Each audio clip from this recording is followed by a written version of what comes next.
Assalamualaikum warahmatullahi wabarakatuh. Sebelumnya mohon maaf, ada sedikit perubahan metode perkuliahan. Sekarang kita akan menggunakan rekaman. Hal ini disebabkan ketidakstabilan internet saya. Setidaknya setelah pertemuan kita minggu lalu, saya beberapa kali mengalami koneksi yang buruk. Jadi ini saya rekam dulu. Namun setelah teman-teman nanti menyaksikan video ini, kita akan tetap lakukan Zoom meeting online, tapi lebih ke arah diskusi saja, bukan penjelasan. Oke, di pertemuan ini kita akan membahas mengenai visualisasi data dengan ggplot2.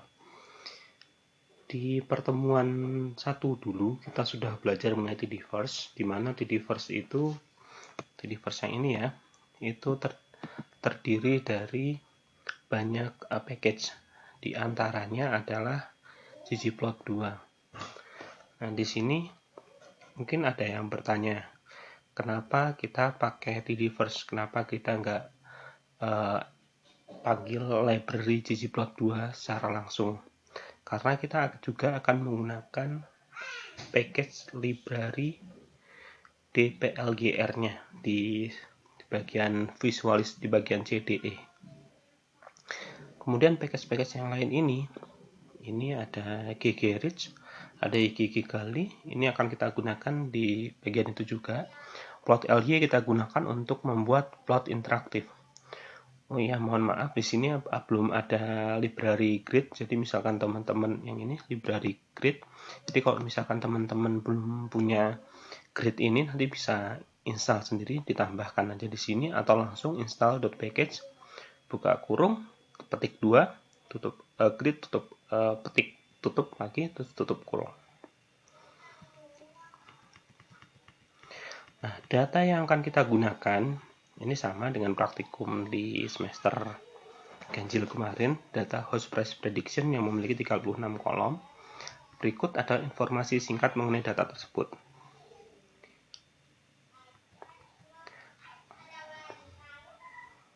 Di sini mengenai harga properti di kota-kota, di beberapa kota, ada Sydney, Melbourne, ada banyak kota lainnya.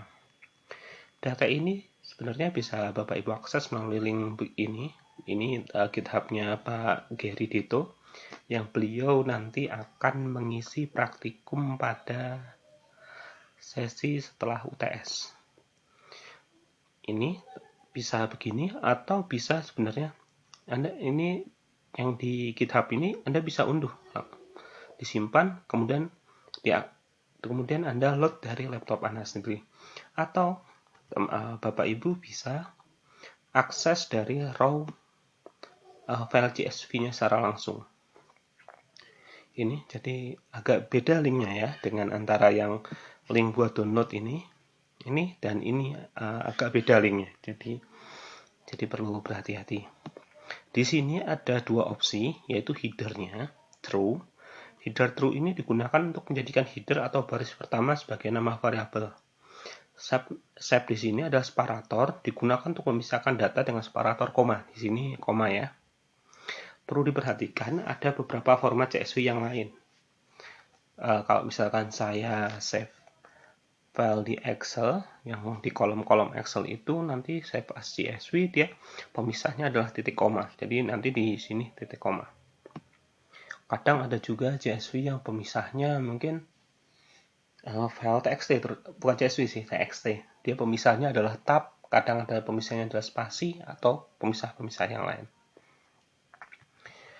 Ini ada tambahan, ini sebenarnya bukan bagian dari materi kita, cuman untuk mempermudah visualisasi, untuk membandingkan tampilan ggplot dan fungsi ggplot dan keyplot dari package ggplot2, digunakan fungsi arrange dari Stephen Turner. Ini fungsi arrange ini adalah user defined function, jadi fungsi yang dibuat oleh user sendiri, bukan bagian dari suatu package. Nah, ini arrange ini fungsi arrange yang akan kita pakai di ggplot yang bagian 2, ggplot2 overview. Ini adalah ini isinya.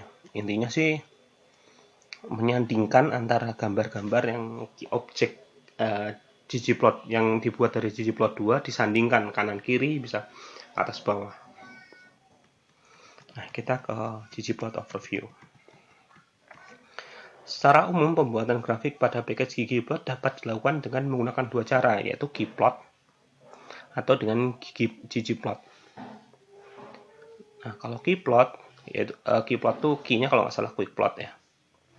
Ini geomnya itu di dalamnya, di dalam tanda kurung. Kalau ggplot, geomnya itu sebagai ada tambahan ini. Tambah. Dan tampilannya akan ada di dalam AES datanya. Kita tampilan yang sederhana dulu, scatter plot.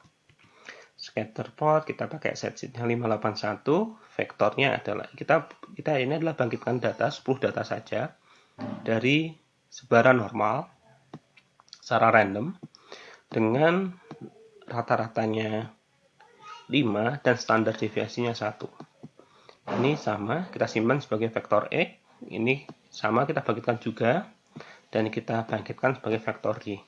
Data yang sama, vektor X dan vektor Y ini akan kita pakai sampai poin B9. Kita pakai terus, jadi nggak berubah-ubah. Kalau kita bikin keyplot, kita langsung keyplot, kita definisikan X-nya apa, kemudian definisikan Y-nya apa, lalu kita bikin geom-nya apa, geom point.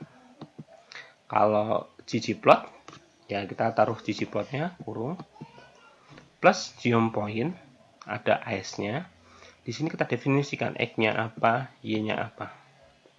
Dapat kita lihat, ini arrange yang fungsi yang tadi sudah saya jelaskan. Arrange untuk menampilkan ini A1 dan A2 yaitu objek. A1 adalah objek yang dibuat dengan keyplot. A2 adalah objek yang dibuat dengan ggplot. Dapat dilihat, tampilannya sama persis. Satu lagi. Sebenarnya AES ini kalau misalkan kita masukkan di tengah-tengah ggplot ini hasilnya juga akan sama dengan ini. Jadi sama saja. Oke. Kemudian yang kedua, kita bagaimana memberikan judul. Di sini keyplot ini mirip sekali dengan fungsi dari Airbase ya. Yaitu fungsi plot di mana namanya sama, memberi judulnya dengan nama main. Kalau di ggplot kita kasih labs. Nah, di sini bedanya muncul dengan gambar sebelumnya. Di atas tadi kan yang di gambar 1 nggak ada ini, nggak ada ggplot. Kemudian kalau ini mengubah labelnya. Lihat ya, di sini namanya vektor X, vektor Y, vektor X, vektor Y. Sama-sama pakai xlab sama xlab, ylab. Xlab itu berarti labelnya X, ylab labelnya Y. Kurang lebih sama. Tapi bedanya ini masih di dalam kurung. Kalau ini di ggplot ditambahkan. Ini kan tambah terus. Ini kan pemisahnya koma ya. Ini pemisahnya tambah. Kemudian ini masing-masing berdiri sendiri. Ini dapat dilihat bahwasannya bentuknya sudah berbeda. Kemudian ada juga, kita kan ini kan batas antara 3 sampai 6, terus datanya ini antara 4 sampai 6, itu adalah yang secara otomatis dilakukan oleh R. Di sini kita ubah batasnya, xlim, ylim. Xlim limitnya yaitu dari batas bawah sampai batas atas, ini untuk X. Ylim adalah batas atas sampai batas bawah untuk Y. Sama saja, ada perbedaan ya. Di sini ada C-nya. Ada fungsi C. Di sini dapat lihat hasilnya kurang lebih sama. Nah, di sini memberi warna titik. Di sini perlu berhati-hati dalam menaruh color dalam ggplot. Kenapa? Ini tidak di ggplot 2, karena baik keyplot maupun ggplot akan keluar sesuatu yang sini. Ini kurang lebih instruksinya adalah kita beri nama warna biru. Tapi yang keluar justru bukan biru. Ini kita dianggap memberikan nama suatu kategori blue ini. Jadi bukan warna apa, tapi memberikan kategori warna, dan warna yang ini kan agak merah, ini adalah warna default pertamanya kalau tidak salah. Jika ingin mewarnai titik di Keyplot ini, saya agak susah menemukannya, jadi saya gunakan menu tambahan, scale color manual, values-nya si blue, maka jadi blue. Di sini saya tambahkan theme legend position none untuk menghilangkan legendnya. Legend yang ini, legend seperti ini saya hilangkan. Kenapa? Ya, supaya tampilannya sama seperti ggplot.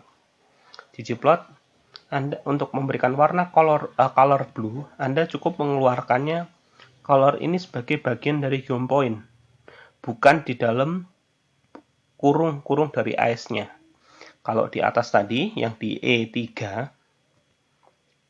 ggplotnya ini color blue-nya ini di dalam sebagai bagian dari AS-nya ya. Bagian dari AS, bukan bagian di dalam AS, bukan di dalam geom point. Tapi kalau di sini dia color itu sebagai bagian dari geom point, udah di luar AS-nya. Jadi muncul warna biru. Anda juga bisa di sini selanjutnya Anda juga bisa memberi warna dengan metode lain. Namun, Anda perlu membuat vektor X dan vektor Y dalam suatu data frame. Ini untuk membentuk data frame-nya. Di sini ada X, vektor Y sama, cuman di sini dijelaskan datanya. Data frame-nya adalah ini. Nah, di sini warnanya saya ambil sebagai vektor ya. Sebenarnya nanti kalau teman-teman di ini biasanya ada X, Y, kemudian Z sebagai penentu warna. Cuman karena saya tidak membangkitkan nilai Z, saya ambil salah satu vektor buat mewarnai. Yang ini sama, ggplot sama. Nah, dapat dilihat bahwasannya warnanya sama. Namun kadangkala ada orang yang merasa bahwasannya kalau di legend ini kok terlalu banyak ya. Ya, kita bisa bikin round supaya dibulatkan. Di sini ada color factor. Tadi kan tidak ada roundnya, kalau di sini ada roundnya. Pembulatan, maka dia akan warnanya sedikit berkurang. Variasi warna sedikit berkurang, warna kategorinya. Kemudian ada lagi, yaitu mengubah bentuk titik dengan cara menambahkan shape. Kalau di sini shape ini jadi bagian yang sama, bagian dari keyboardnya. Di sini shape ini juga bagian dari AS-nya ya. Nah, di sini ada warning bahwa bentuk yang bisa diakomodasi oleh ggplot ini hanya 6-6 discrete value, 6 nilai discrete. Sementara data yang kita bangkitkan tadi, masing-masing X dan Y ada 10. Dan X-nya sendiri karena dia ngambil shape-nya dari bentuk itu dari X, dan X 10, maka ada 4 lain yang tidak bisa diakomodasi, dihilangkan. Nih. Jadi ini bentuknya buat yang 2, yang 4, yang 4. Nah, kita pakai juga round juga buat supaya bentuknya nggak terlalu banyak. Maka akan didapat seperti ini. Yang dekat, yang X-nya 3 bulat, yang X-nya dekat dengan 4 segitiga, yang dekat dengan 5 segi 4, yang dekat dengan 6 adalah plus. Kemudian kita juga bisa mengubah ukuran titik, size. Bedanya dengan yang sebelumnya, size kalau bentuk itu lebih ke arah suatu yang disarankan menggunakan suatu vektor, suatu data yang berbentuk discrete. Kalau size itu lebih ke arah data yang berbentuk kontinu. Jadi emang ukurannya bervariasi ya, antara 3 sampai 6. Anda juga bisa, selanjutnya Anda juga bisa menggabungkan lebih dari satu geom. Package ggplot 2 ini memiliki banyak sekali geom. Ini baru cuma sedikit yang ditampilkan di sini. Geom bar, geom point, geom line, kemudian ada lagi banyak sekali. Kalau nggak salah di materi kuliah ada di bagian-bagian akhir. Nah, di sini kita coba gabungkan geom point dan geom line. Kalau di Keyplot, Anda menggabungkannya seperti ini. Tapi kalau misalkan di ggplot, fungsi ggplot ini, Anda pakainya seperti ini. Sebagai opsi tambahan baris tambahan dengan plus ya. Datanya, sebagaimana saya sudah pernah ceritakan di awal, datanya bisa dimasukkan sebagai di bagian ggplot ini. Nah, ada lagi, kita coba gabungkan geopoint dan geosmooth. Ini langsung kita ambil aja geopoint dan smooth. Ini langsung kita taruh geopoint dan geosmooth. Tadi kan isinya line, kita ganti. Nah, di sini tampak seperti ini sambil ada warning. Sebenarnya ada dua opsi yang harus kita masukkan, yaitu metodenya apa dan formulanya apa. Formula itu bukan antara Y dan X-nya. Ini ada contoh dengan opsi lain. Di sini pakai metodenya loose. Kemudian formulanya Y adalah Y sama dengan X. Ini titelnya sudah saya sesuaikan semuanya. Ini metodenya loose. Formulanya Y sama dengan log X. Y merupakan fungsi dari log X. Nah, ini dengan metodenya LM. Nah, dapat kita sandingan empat-empatnya, dapat kita lihat bahwasanya ada sedikit perbedaan ya antara loose, Y yang fungsi dari X, Y yang fungsi dari log X. Sementara ini yang pakai LM, linear model, ada sedikit perbedaannya. Selain itu di ggplot, Anda juga bisa menggunakan theme. Temanya ada banyak sekali, ada BW, ini tambahkan. Di sini saya hanya gunakan yang ggplot karena sama saja. Ini yang temanya dark. Ini sudah saya sesuaikan dengan di judulnya ya, grafik judulnya, judul grafiknya. BW, theme dark sini. Kemudian ini klasik yang I3, yang I4 adalah minimal, yang I5 adalah light, I6 line draw. Kemudian ditampilkan semuanya. Teman-teman bisa melihat, Bapak Ibu bisa melihat perbedaan dari masing-masing ini. Nah, itu cuman overview aja.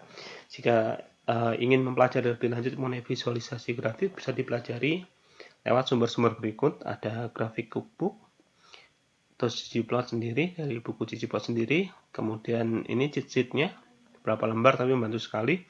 Kemudian airgraph gallery, ini banyak sekali contoh-contoh visualisasi dengan R.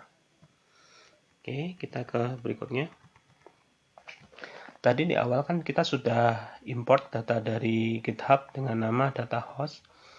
Ini kita bisa lihat datanya seperti apa bentuknya. Ini ada price, jumlah kamar, jumlah tempat kamar mandi,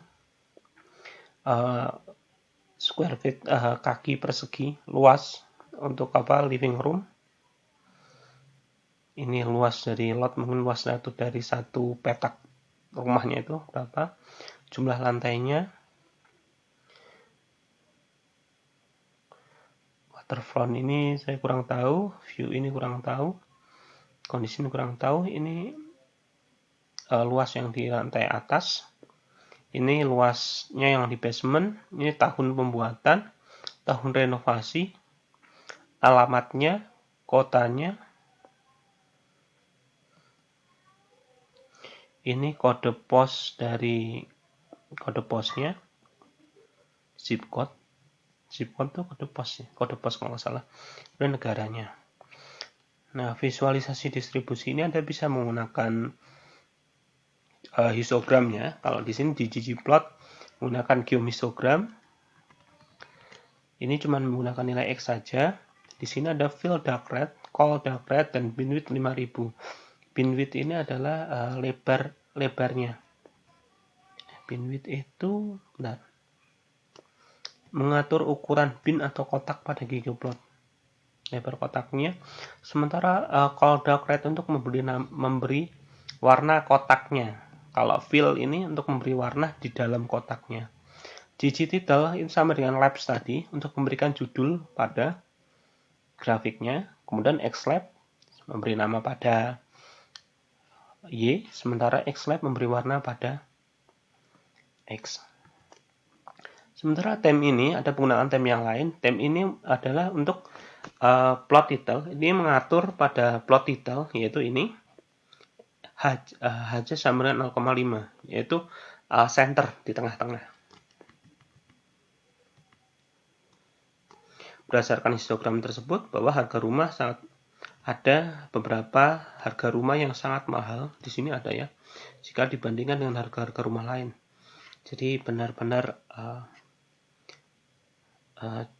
menjorok ke kanan, atau apa ya istilahnya, benar-benar landai ke kanan. Mayoritas rumah sih harganya di sekitar dekat-dekat sini, yang sebelah kiri. Teman-teman juga bisa pakai box plot.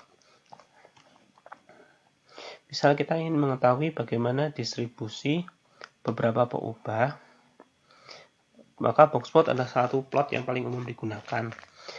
Di sini kita akan membandingkan distribusi harga rumah dari 10 kota. Sementara kota-kota yang ada di sini, data host ini ada banyak, gak cuma 10. Langkah yang pertama kita lakukan adalah filter. Itulah kenapa ini filter ini kan pakai piping ya. Ini dplyr. Itulah kenapa library yang kita load di atas adalah 3D First, bukan cuma ggplot, karena di sini dplyr-nya kita pakai. Dan di sini dplyr-nya setelah kita filter, ini datanya langsung kita sambungan dengan ggplot. Langsung kita buat ggplot-nya. Jadi tidak ngambil data lagi. Nggak perlu definisi data frame di sini. Nah, oke. Nah, di sini plot title yang ini sepertinya tidak bisa untuk memaksa ini ke tengah, karena ada tem BW ini. Nanti saya akan coba apakah tem BW ini kalau dihapus nanti akan ke tengah atau tidak. Oke, lanjut.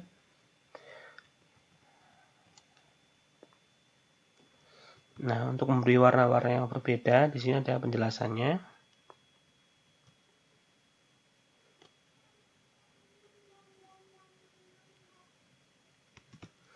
Nah, di sini bisa dilihat kan, secara umum yang rata-rata harganya secara rata-rata lebih dari yang lain ada di Medina, namun harga-harga tertinggi pencilan ada di Seattle. Oke. Ada juga ini Ridgeline, ini sebenarnya bukan murni dari ggplot 2-nya. Ini menggabungkan ggplot dengan fungsi lain dari package lain. Ini geom density ridge dari package ggridge. Ini argumennya mirip dengan plot box plot di atas. Di sini. Nah, di sini bentuknya seperti ini. Jadi kita kelihatan pola sebarannya seperti apa. Namun di sini sayangnya harga-harga rumah yang mahal-mahal itu tidak tampak ya. Yang di Seattle kan harganya mahal-mahal sekali, tapi tidak tampak. Mungkin karena emang jumlahnya cuma sedikit pencilan. Untuk visualisasi jumlah, kita bisa menggunakan bar plot.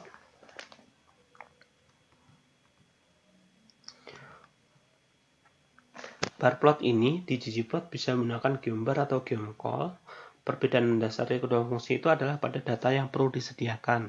Fungsi geombar hanya membutuhkan satu kolom saja dengan tipe karakter atau faktor, sedangkan geomcall membutuhkan dua kolom data, yaitu nama kategori dan jumlah setiap kategori. Nah, di sini kita pakainya geomcall. Nah, ini jumlah rumah setiap kota. Seattle memang paling banyak ya rumahnya. Ini 1200, berarti ini mungkin 1600-an ya. Nah, tem klasik. Di sini kita ada fungsi yang baru. Ada coordinate flip, kemudian ada factory order untuk mengubah urutannya. Coordinate flip, terus lagi continuous expand 0,0. Di sini ada keterangannya. Ini reorder untuk mengurutkan kategori berdasarkan nilai tertentu. Kemudian sintak ini, scale Y continuous, digunakan agar bar plot dimulai dari 0. Fungsi coordinate flip digunakan untuk menukar sumbu X dan sumbu Y. Jadi supaya grafiknya itu mendatar ya. Barnya ini mendatar, bukan tegak. Ada juga lollipop chart. Lollipop chart ini pakai dua geom ya, geom segmen dan geom point. Geom segmen digunakan untuk menggambarkan garis, sedangkan geom point digunakan untuk menggambarkan titik. Jadi kelihatan seperti lollipop, cuman popnya kecil. Lollipopnya kecil. Ini yang panjang kan batangnya. Situ ini ada. Kemudian kita juga bisa visualisasi korelasi. Visualisasi korelasi yang paling sederhana kita bisa gunakan adalah diagram pencar, scatter plot. Di sini pakai geom point aja, sama seperti yang kita pakai di atas di ggplot overview. Nah, ini tampak di sini.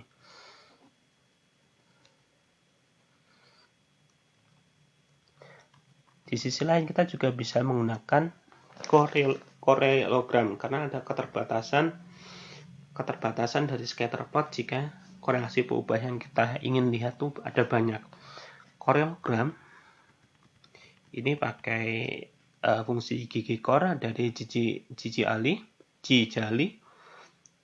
yang metodenya everything semuanya. Kemudian Pearson ini adalah jenis korelasi yang kita gunakan. Sebagaimana teman-teman mungkin sudah pelajari, ada Pearson, Spearman, ada apa lagi? Satu lagi. Saya lupa. Nah, ini nilai korelasinya. Jadi di sini bisa lihat kalau korelasi yang dekat dengan 1 positif, yang korelasinya kuat positif, antara square leaving dan square above, ini korelasinya positif. Kemudian yang korelasinya negatif dan kuat tuh kayaknya nggak ada ya. Yang ini antara kondisi sama floor, dan ini antara square basement sama floor sama lantai di renovation.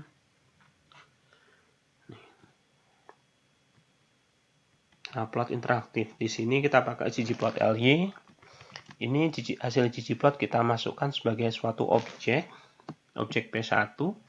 Kemudian dari objek P1 ini dimasukkan pakai fungsi ggplot LY. Bagaimana interaktifnya nih? Muncul kayak gini. Kita bisa zoom. Sebentar. Di sini bisa di zoom, bisa di auto scale, bisa zoom out, zoom in, macam-macam.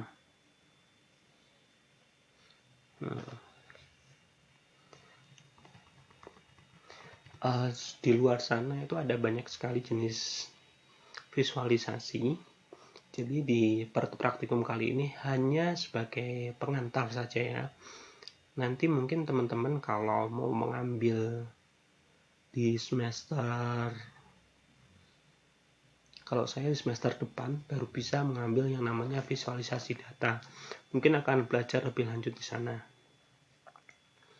Selanjutnya akan kita bahas mengenai tugas. Tugas di sini ini teman-teman untuk mengerjakannya tidak sendiri, mengerjakannya kelompok. Ada kelompok kecil dan ada kelompok besar. Kelompok kecil ini namanya kelompok 1, 2, 3. Nanti ada kelompok besar A, B, C, dan seterusnya. Setiap kelompok kecil terdiri dari 2 orang. Setiap kelompok besar terdiri dari 2 kelompok kecil. Untuk kelompok kecil silahkan dilaporkan. Yang poin 4 ini saya sudah terima. PC kelas Anda memang luar biasa. Terima kasih. Kemudian kelompok besar akan ditentukan kemudian disampaikan lewat new LMS. Ini kelompok besarnya ditentukan setelah teman-teman mengumpulkan tugas pertama. Tugas pertamanya, buat suatu visualisasi data. Datanya seperti biasa ya, dari suatu dataset di R. Dengan catatan bahwa visualisasi data yang Bapak Ibu buat melanggar 6 prinsip dari desain aksen. Itu dibuat di R Markdown yang berisi sintak grafik dan grafiknya, sintak grafik dan grafiknya, serta ada catatan pelanggaran apa saja yang dilakukan. Ini diupload di new LMS berupa HTML paling lambat pada 8 Maret 2021 pukul 23.59. Jangan lupa ditaruh di AirPub masing-masing. Nah, tugas kedua dan ketiga ini Bapak Ibu kerjakan kemudian setelah ada kelompok besarnya. Yang tugas keduanya adalah perbaiki visualisasi data dari rekan Anda di kelompok kecil lain di kelompok besar Anda. Jadi kan Anda ada kelompok, misalkan kelompok 1 sama 2 sama-sama di kelompok besar A. Maka nanti yang kelompok 1 akan memperbaiki grafik yang telah dibuat kelompok 2. Begitu juga grafik yang dikerjakan kelompok 2 pada tugas pertama diperbaiki oleh kelompok 1, A1. Jangan lupa, kan tadi ada catatan pelanggaran. Kasih juga catatan perbaikan yang Anda lakukan terhadap itu. Perbaikannya misalkan, ini limitnya saya ubah, ini mungkin warnanya saya ini, atau mungkin bentuknya, atau apa. Silahkan berikan catatan perbaikan. Nah, tugas ketiga ini dilakukan dalam kelompok besar. Diskusikan antara catatan pelanggaran dan catatan perbaikan, sehingga ada 3 catatan untuk masing-masing prinsip desain aksen, yaitu catatan pelanggaran, catatan perbaikan, dan perbandingan. Jadi nanti walaupun mereka itu satu kelompok besar, yang dikerjakan sebenarnya beda ya. Karena nanti yang di kelompok tadi dikerjakan kelompok 1 adalah menampilkan pekerjaannya sendiri yang melanggar, kemudian memperbaiki dari grafiknya kelompok 2, kemudian dia memberikan catatan perbandingan antara pelanggaran yang dilakukan kelompok 2, perbaikan yang dilakukan kelompok 1, dan perbandingannya. Itu nanti didiskusikan dengan kelompok 2. Jadi antara kelompok 1 dan 2 yang dikumpulkan beda, tapi ya tetap diskusi lah. Nah, ini perlu diupload di New LMS paling lambat pada tanggal 12 Maret 2021 pukul 7 pagi. Pilih opsi republish dari yang teman-teman sudah kerjakan sebelumnya. Dalam tugas 2 ini silakan melanjutkan dari Markdown yang dibuat sebelumnya. Pada YML bagian outdoor Anda bisa gunakan seperti ini.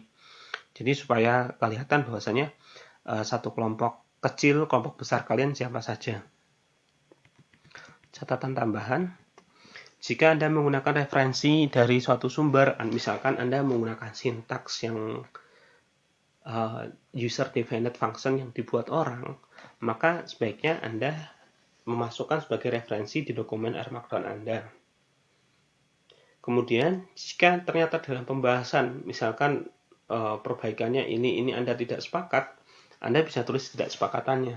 Atau misalkan Anda ketika perbandingan antara ini antara yang dimaksud kelompok 2 pelanggaran dan yang diperbaiki kelompok 1 itu berbeda, Anda bisa masukkan juga catatan itu.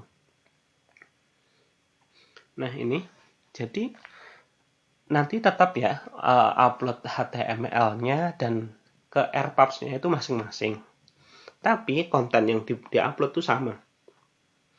Jadi dari kelompok 1 nanti ya sebenarnya satu saja, cuma nanti RMD-nya di-copy dan di-publish sendiri-sendiri gitu.